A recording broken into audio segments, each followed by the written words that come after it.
कैलाश पर्वत एक ऐसा स्थान जो रहस्यों से भरा हुआ है। यह पर्वत जितना ऊंचा, इसकी सच्चाई उससे भी कहीं ज्यादा गहरी है। दुनिया का एकमात्र पहाड़ जिसके अंदर ऐसे अनसुलझे रहस्य हैं जो हमारी सोच और विज्ञान की सीमाओं को तोड़ देते हैं। 2001 चीन सरकार ने कैलाश पर कुछ ऐसा देखा जिसके बाद उन्होंने कैलाश पर चढ़ने पर प्रतिबंध लगा दिया। दुनिया का सबसे ऊंचा पहाड़ माउंट एवरेस्ट, जिसकी ऊंचाई 8,848 मीटर है, उस पर आज तक 7,000 से ज्यादा लोगों ने चढ़ाई की है। वहीं कैलाश पर्वत जिसकी ऊंचाई मात्र 6,638 मीटर है, फिर भी आज तक उस पर कोई नहीं चढ़ पाया सिवाय एक आदमी के। तो आखिर ऐसा क्या है कैलाश में जो लोगों को इस पर चढ़ने से रोकता है, और क्यों कैलाश पर जाते ही सारे कपास, रडार और नेविगेशन सिस्टम काम करना बंद कर देते हैं? माना जाता है या हिम मानव या यति भी रहते हैं, और यह दावा न सिर्फ वहां रहने वाले लोगों ने किया है, बल्कि 2019 में भारतीय सेना ने भी कुछ ऐसा ही दावे किए थे। प्रमाण के तौर पर उन्होंने तस्वीर भी क्लिक की थी। कैलाश में समय की गति असामान्य रूप से बदल जाती है।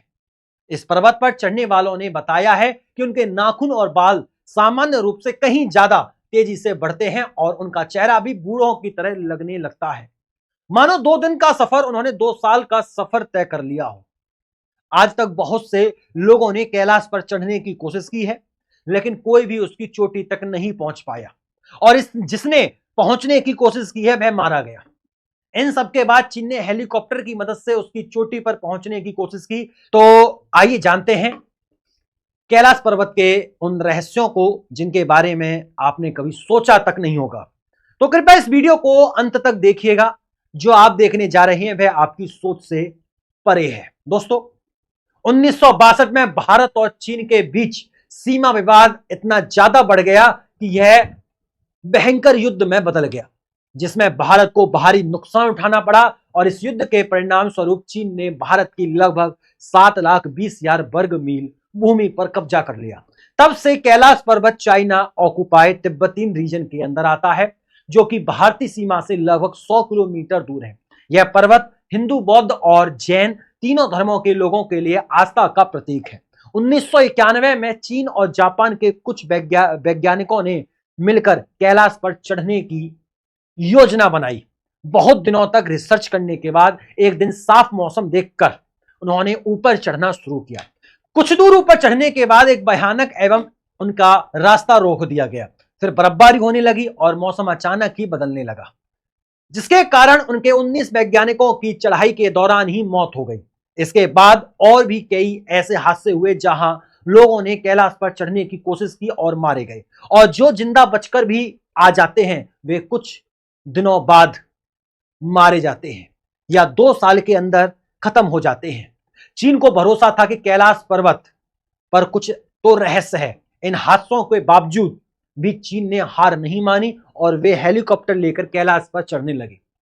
जब वे थोड़ी ऊंचाई पर पहुंचे तो जो नजारा देखा वह काफी खूबसूरत था, लेकिन फिर अचानक मौसम खराब होने लगा। बिजली इस तरह चमकने लगी मानो हेलीकॉप्टर को जाने से रोक रही हो। ऑक्सीजन सिलेंडर होने के बावजूद उन्हें सांस लेने में तकलीफ होने लगी, पर उन्होंने हार नहीं मानी और ऊपर की ओर बढ़ने लगे। पर कुछ ही देर बाद हेलीकॉप्टर की नेविगेशन, कंपास और रडार सिस्टम ने भी काम करना बंद कर दिया। धीरे धीरे दोस्तों हेलीकॉप्टर के सारे पार्ट्स बंद हो गए। हेलीकॉप्टर क्रैश होने की कगार पर था, जिसके बाद उनकी हिम्मत टूट गई और वे वापस लौट आए। चीन के कैलाश पर चढ़ने में असफल होने के बाद 2 रूसी, एक ब्रिटिश और एक अमेरिकी पर्वतारोही ने कैलाश पर चढ़ने की परमिशन ली। इन पर्वतारोहियों ने कई बड़े बड़े पहाड़ों पर फतह हासिल की थी। सभी को लगा कि वो कैलाश पर चढ़ जाएंगे, पर फिर 1 हफ्ते तक उनका कुछ पता नहीं चला, और लगभग 10 दिन बाद जब वे वापस लौटे तो जो नजारा देखने को मिला वह काफी चौंकाने वाला था। उनके बाल बड़े बड़े और चेहरे पर झुर्रियां थी, मानो उन्हें 10 दिनों में 10 सालों का सफर तय कर लिया हो। और फिर कुछ दिनों बाद एक अजीब स्थिति के चलते सभी की मौत हो गई। उनका कहना था, हम जैसे ही आगे बढ़ते थे हम वापस लौटकर उसी स्थान पर आ जाते थे। तो आखिर ऐसा क्या है कैलाश में जो लोगों को यहां जाने से रोकता है? वैज्ञानिक आज तक इस सवाल का जवाब नहीं खोज पाए, पर पुराणों के अनुसार यह एक पवित्र स्थल है जिसकी रक्षा स्वयं भगवान शिव करते हैं। कुछ मान्यताओं के अनुसार यहां 7 चिरंजीवी और सप्तऋषि के साथ ही महागौरियों की शक्तियां भी हैं, जो लोगों को कैलाश पर चढ़ने से रोकती हैं। और कैलाश पर चढ़ने वाले सभी लोगों ने इन अलौकिक शक्तियों को महसूस किया है। दोस्तों, 1999 में रूसी विशेषज्ञ असर्ट मुल्दासेव अपनी एक टीम के साथ कैलाश पहुंचे। उनकी टीम में भूवैज्ञानिक और इतिहासकार भी शामिल थे। उन्होंने कई महीनों तक कैलाश के नीचे और आसपास शोध किया और अपनी पुस्तक where do we come from में एक चौंकाने वाला दावा किया।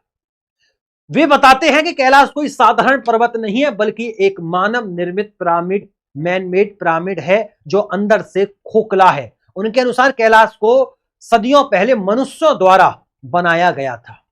वे बताते हैं कि रात में कई बार उन्हें और उनकी टीम को कैलाश के अंदर से अजीबोगरीब आवाजें सुनाई दी, मानो उसके भीतर कोई रह रहा हो। मूल दावा की इस वर्णन से मेल खाता है बात हमें हिंदू और बौद्ध ग्रंथों में भी मिलती है। इन ग्रंथों के अनुसार कैलाश के नीचे एक भव्य नगरी बसी हुई है, जहां के लोग हजारों वर्षों से जीवित हैं। इस नगरी का नाम है सभल या संभला। कैलाश पर्वत पर चढ़ने वालों का दावा है कि उन्होंने बर्फ पर 3 से 4 फीट लंबे विशाल फुटप्रिंट देखे हैं। केवल स्थानीय लोगों ही नहीं, बल्कि इंडियन आर्मी ने भी ऐसे पद चिन्ह देखने का दावा किया है। 2019 में इन दावों के प्रमाण के लिए तस्वीरें और वीडियो भी बनाई गई थी। यह पद चिन्ह किसी और के नहीं, बल्कि यति के माने जाते हैं, जिसे हिम मानव भी कहा जाता है। देखने वालों के अनुसार यति आधा भालू और आधा बंदर जैसा दिखता है और इसकी ऊंचाई 12 से 14 फीट होती है। यहाँ के स्थानीय लोगों ने भी इसे कई बार देखने का उल्लेख किया है और इसे देखना अशुभ माना जाता है। इसी कारण इसके बारे में ज्यादा चर्चा नहीं की जाती। यति के अलावा कैलाश की ऊंचाई में अघोरियों या महाअघोरियों के देखे जाने की बात भी कही जाती है। इसके कुछ प्रमाण भी हमें प्राप्त होते हैं। लेखक मयूर कालबाग अपनी किताब अघोरी दी अनटोल्ड स्टोरी में बताते हैं कि अघोरी साधक 150 से 200 वर्षों तक जीवित रह सकते हैं। माना जाता है कि यहां महाघोरी भी रहते हैं, जिनकी आयु 4000 से 5000 वर्ष तक हो सकती है। यह अघोरी यहां रहकर हजारों वर्षों तक साधना करते हैं।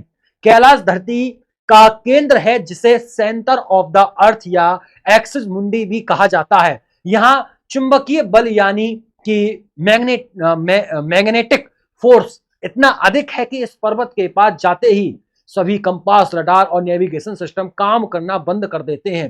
कैलाश में एक और अजीब बात यह है कि यहां कई बार ओम और डमरू की ध्वनि सुनाई देती है। इसके तर्क में वैज्ञानिकों का कहना है कि बर्फ के गिरने और हवाओं के टकराने से यह आवाजें उत्पन्न होती हैं। पर सवाल यह है कि दुनिया में और भी कई बर्फीले पर्वत हैं, फिर केवल कैलाश पर ही यह ध्वनियां क्यों सुनाई देती हैं, जिसका विज्ञान के पास कोई जवाब नहीं है। जरूरी नहीं है कि जो हमारी समझ से परे हो वह असत्य हो, क्योंकि ओम की ध्वनि पूरे ब्रह्मांड में विद्यमान है। शिव का वास है कैलाश में और शिव ही सत्य है और सत्य ही सनातन है। माना जाता है कि भगवान शिव आज भी अपने शिव गणों के साथ कैलाश में निवास करते हैं। यही शिव गण या यूं कहें भूत प्रेत और आत्माओं की टोली लोगों को कैलाश पर चढ़ने से रोकती है।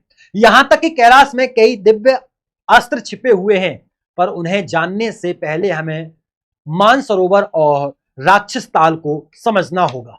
कैलाश पर्वत से मात्र 35 किलोमीटर दूर यह 2 झीलें स्थित हैं। दोनों एक ही स्थान पर एक ही वातावरण में हैं, फिर भी दोनों का स्वभाव एक दूसरे से बिल्कुल भिन्न है।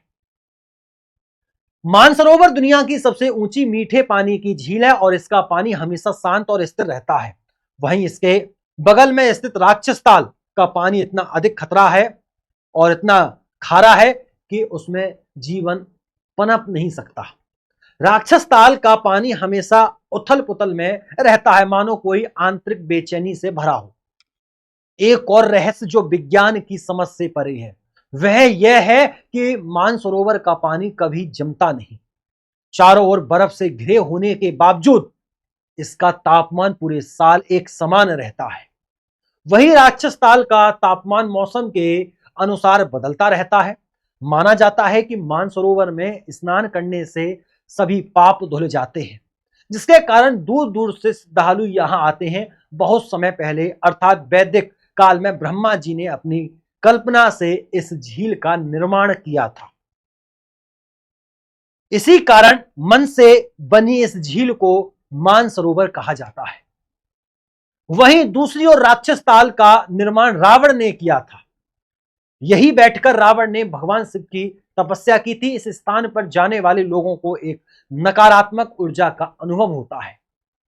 दोस्तों, वैसे तो कैलाश के अंदर कोई ऐसे रहस्य हैं, बहुत सारे ऐसे रहस्य हैं जो विज्ञान और मानव की कल्पना से कहीं बड़े हैं।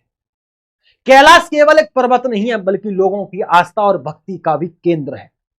शिव जी का वास स्वयं कैलाश में माना जाता है और यह भी कहा जाता है कि कई अद्भुत अस्त्र कैलाश की बर्फ की चादर के नीचे छिपे हुए हैं। यहां ब्रह्मशिर, ब्रह्मास्त्र, अर्जुन का गांडीव, सारंग जैसे कई दिव्य अस्त्र गुप्त रूप से सुरक्षित हैं। कहा जाता है कि यहां शिरोमणि भी छिपी हुई है। यह वही मणि है जिसे श्री कृष्ण ने अश्वत्थामा से छीन लिया था और पांडवों को दे दिया था। जब पांडव अपने पापों से मुक्ति पाने के लिए स्वर्ग की यात्रा पर निकले, तब युधिष्ठिर ने श्री कृष्ण के कहने पर इस मणि को इसी पर्वत में छिपा दिया, ताकि सही समय आने पर यह मणि अश्वत्थामा तक पहुंच सके।